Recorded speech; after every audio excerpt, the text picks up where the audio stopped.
মুর্শিদাবাদ শহরের জনপ্রিয় পর্যটন কেন্দ্র হাজারদুয়ারি আর ইমামবাড়া থেকে কিছুটা এগিয়ে গেলেই রাস্তার পাশেই একটা ভগ্নপ্রায় সিংহ দরজা।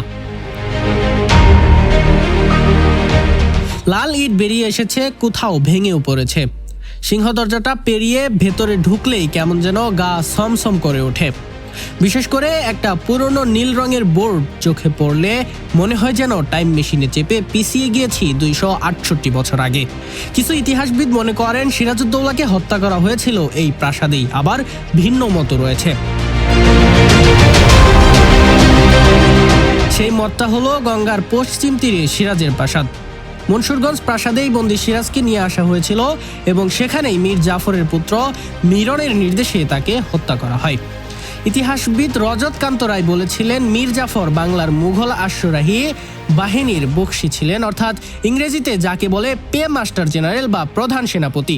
তারপরেই ছিলেন রায় দুর্লভ রাম সোম। তিনি ছিলেন বিদেশি, আরব বিদেশি নাজাব থেকে এসেছিলেন তিনি।